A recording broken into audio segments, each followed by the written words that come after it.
won't let you sleep. A quiet worry. An old memory. A strange emptiness. Or maybe you just can't sleep, and you're not even sure why. If that's you, I'm really glad you're here. Because this video, these words, they were made just for you.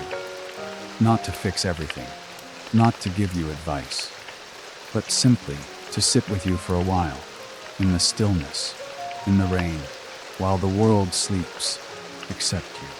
So, take a deep breath and let it all go just for a little while.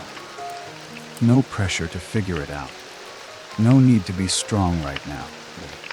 Just be here, with me, in this moment. For the ones still awake, this is your space. You are not alone, and tonight it's okay to rest.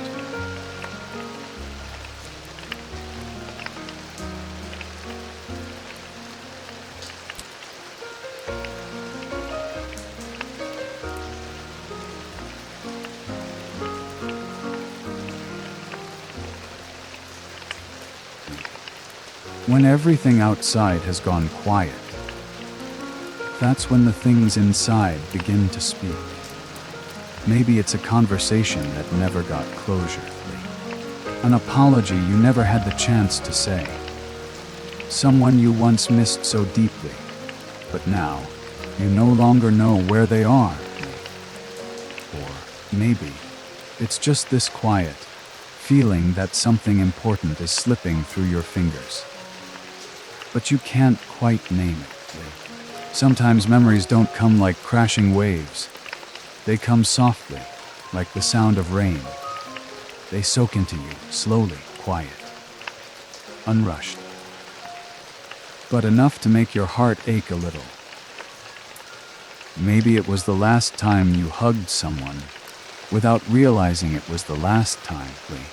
Maybe it was an afternoon where you felt unexplainably at peace, and never got to hold on to it.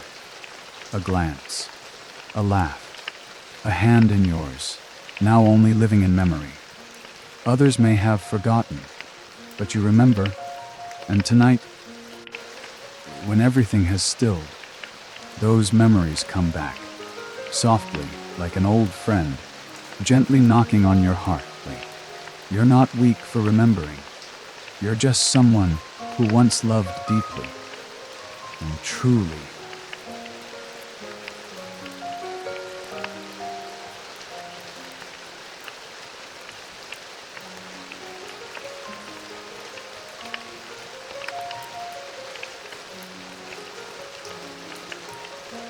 Afternoons playing catch at the park.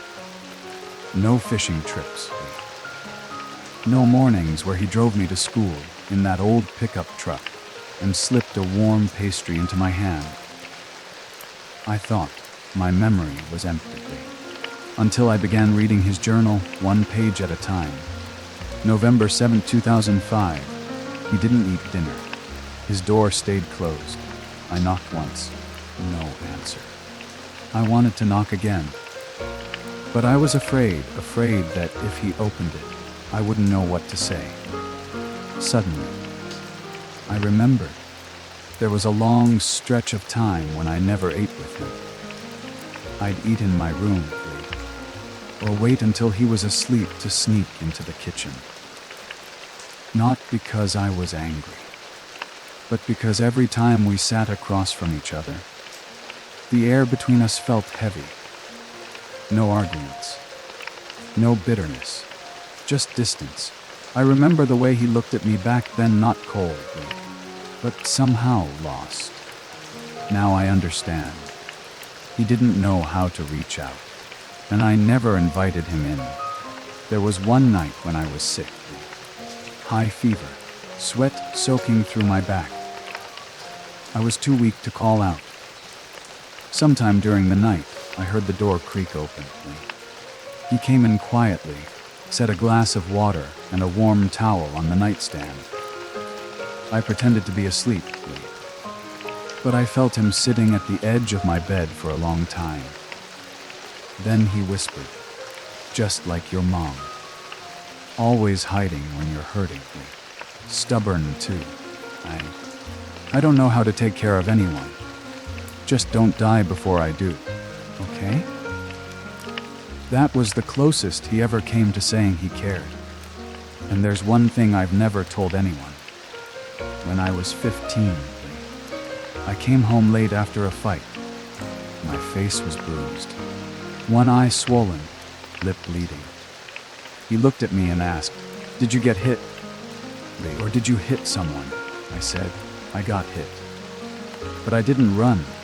He didn't praise me, didn't scold me, just nodded, pulled an ice pack from the freezer, wrapped it in a towel, and handed it to me. Fight if you have to. But don't ever hit someone. With what you carry from this house, I didn't understand that line back then. Now I do. In his journal, he wrote, "My greatest fear is that I've passed down the harshness I never learned how to fix." There was a night I heard him cry. Really cry. I was up late studying. It was raining. He was in the living room. He thought I was asleep. I came down to get some water, but I stopped in my tracks. He was sitting in front of Mom's photo, his hands trembling as he wiped the glass frame. Then suddenly he broke down. Soft, broken sobs, the kind that come from someone who's carried pain for far too long. I didn't step in. I didn't say anything. And he never knew I saw. Now, reading the words he left behind, I no longer see him as a failed father. I see a man who was never taught how to love, but still tried to love in the only way he knew. Not perfectly, not the right way, but sincerely. I used to resent him for never saying, "I'm proud of you." Now I understand. He didn't have to say it. Because every time he stood quietly, watching me from a distance, that was his way of saying it.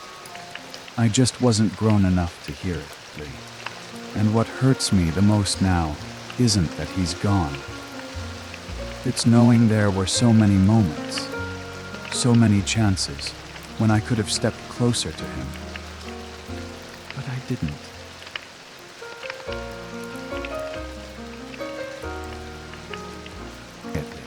No drama, no warnings.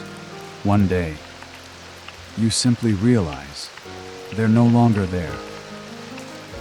Maybe it was an old friend you once told everything to. Someone who used to make your heart skip a beat every time their name lit up your screen. Someone who once promised to stay, but now only lives in your memories. You shared so much with them late night talks, moments only the two of you would ever truly understand. And then, suddenly, it all stopped. No real explanation. Just life pulling you in different directions. Distance becoming silence. But then there are the others. The ones who aren't always in the spotlight. The ones who don't talk to you every day. But they're still here, quietly, steadily. They remember your birthday. They check in when you're not okay. They remain a kind of home, in their own quiet way. So tonight, as you think about all the people who've drifted away, don't forget the ones who've stayed. They may not be perfect. They may not always say it out loud, but they're still here, choosing to stay, even if it's from a silent distance.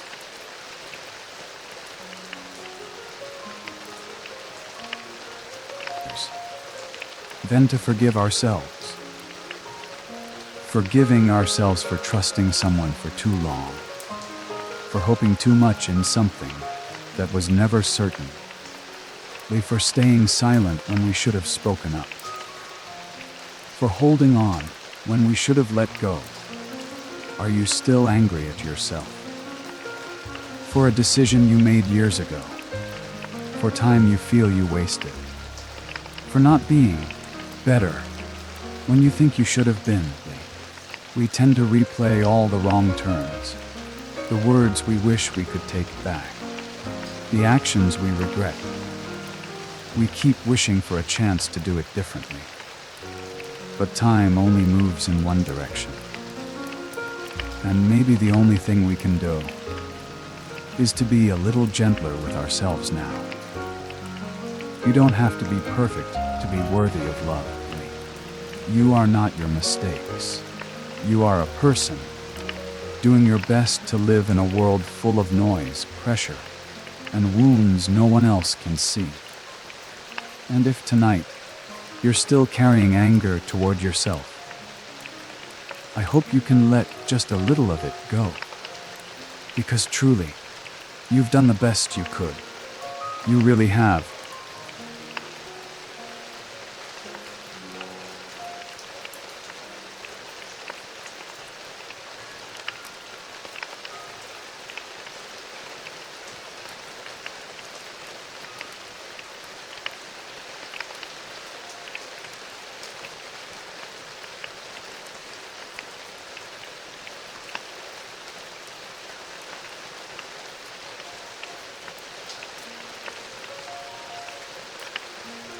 Sometimes it comes in the smallest things, the kind we often overlook.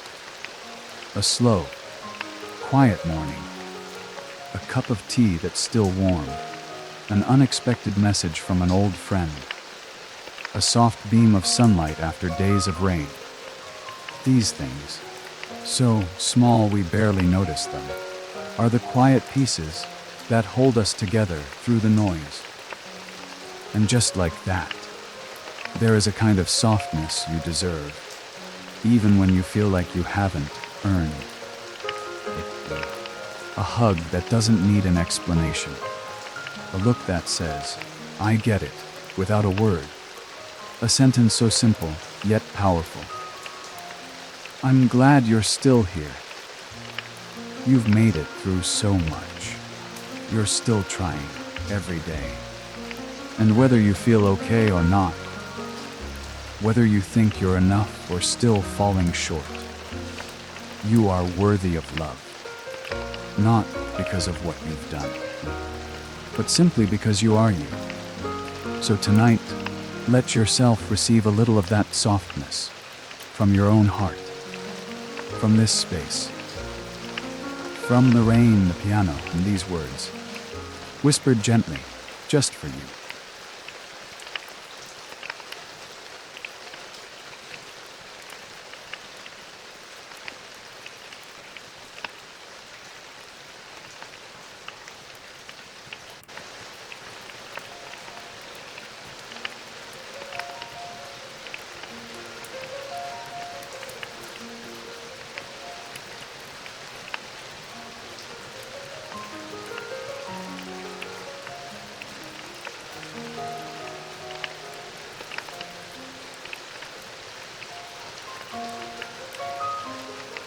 Not a list of big goals, not a 5-step plan.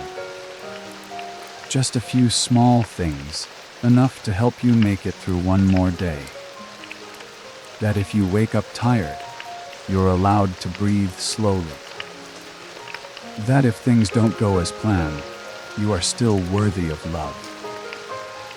And if someone hurts you, you don't have to pretend it didn't. Tomorrow doesn't need you to be perfect. It only needs you to show up, even quietly, even with a half-hearted smile, even with whatever little strength you have left to give. Because the truth is, life doesn't measure you by your productivity. It measures you by presence, by how many times you kept going when no one saw, by the way you let your heart stay open, even after everything tried to close it. And if tomorrow brings rain, I hope you'll remember this. Even the rain is just trying to find its way back to the earth. So are you, and you'll get there, in your own way, in your own rhythm, in your own time.